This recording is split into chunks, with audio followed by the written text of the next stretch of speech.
রাহাত, রিমি, হৃদয়, হৃদি ও সোহানের ভয়ঙ্কর ভূতের গল্প পার্ট 3। অন্ধকার বন পার্ট 3। অভিশাপের শুরু ও শেষের লড়াই।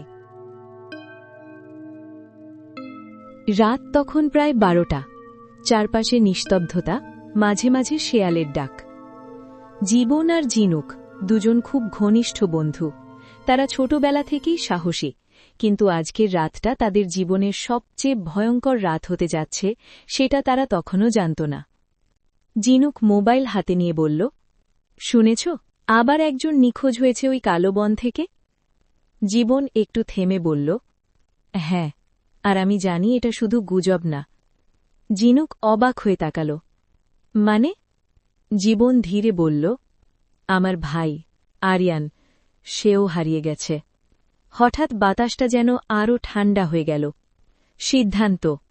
জিনুক দৃঢ় গলায় বলল, আমরা যাব, সত্যিটা বের করব। জীবন কিছুক্ষণ চুপ করে থেকে বলল, যদি আর ফিরে না আসি? জিনুক হালকা হাসল, তাহলে অন্তত জানব সত্যটা কি। দুজনেই টর্চ, দড়ি আর একটা পুরনো তাবিজ নিয়ে রওনা দিল। বনের ভিতরে প্রবেশ। বনের ভিতরে ঢুকতেই আগের মতো সেই ঠান্ডা বাতাস। হঠাৎ সেই ফিসফিস শব্দ, ফিরে যাও।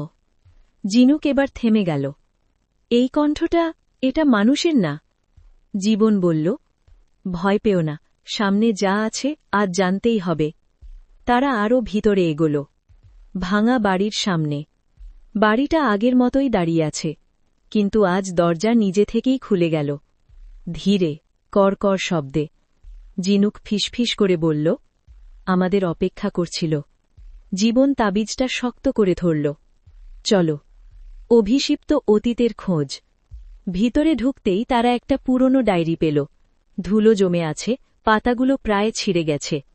জীবন পড়তে শুরু করল, আমরা 5 জন এই বাড়িতে এসেছিলাম, কিন্তু এখানে একজন ছিল, সে আমাদের ছাড়েনি। জিনুক দ্রুত বলল, এই ডায়েরি কার? হঠাৎ পেছন থেকে কণ্ঠ, আমাদের। আবার সেই 6 জন, রাহাত, রিমি, হৃদয়, হৃদি, সোহান আর আরিয়ান। এবার তারা আরও ভয়ঙ্কর, চোখে কালো গহ্বর, মুখে বিকৃত হাসি। রাহাত বলল, তোমরা দেরি করে ফেলেছ। জীবন চিৎকার করে বলল, আমার ভাইকে ছেড়ে দাও। আরিয়ান ধীরে মাথা তুলল, আমি আর নেই। অভিশাপের আসল সত্য। হঠাৎ ঘরটা কাঁপতে শুরু করল। মাটির নিচ থেকে একটা কণ্ঠ, আমি এখনও আছি। মাটি ফেটে একটা ভয়ঙ্কর ছায়া বের হল। জিনুক কাঁপতে কাঁপতে বলল, এই সব কিছুর উৎস?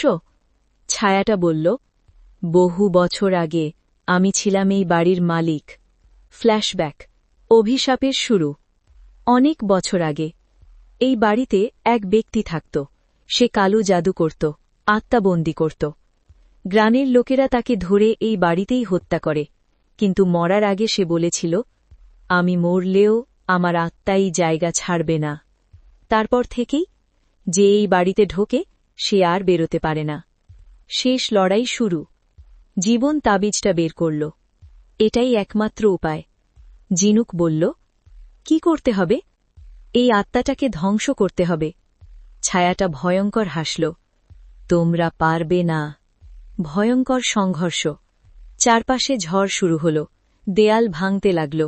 রাহাতরা চিৎকার করতে লাগল, আমাদের মুক্তি দাও। জীবন তাবিজটা ছায়ার দিকে ছুঁড়ে মারল। একটা প্রচণ্ড আলো। ছায়াটা চিৎকার করল, না। সব থেমে গেল। নীরবতা। ঘরটা ধীরে ধীরে ভেঙে পড়তে লাগল। রাহাত, রিমি, হৃদয়, হৃদি, সোহান আর আরিয়ান ধীরে ধীরে আলো হয়ে মিলিয়ে গেল। আরিয়ান শেষবার বলল, ধন্যবাদ। শেষ নাকি? জীবন আর জিনুক কোনো মতে বনের বাইরে বের হল। সূর্য উঠছে, সবকিছু যেন স্বাভাবিক। জিনুক হেসে বলল, শেষ, আমরা পেরেছি। জীবন কিছু বলল না, তার চোখে অদ্ভুত এক অন্ধকার। শেষ টুইস্ট। রাতে জিনুক ঘুমোচ্ছিল। হঠাৎ সে শুনল, জিনুক। সে চোখ খুলে দেখল জীবন দাঁড়িয়ে আছে, কিন্তু তার চোখ পুরো কালো। সে ধীরে বলল, সব শেষ হয়নি। তার পেছনে একটা ছায়া আবার গড়ে উঠছে।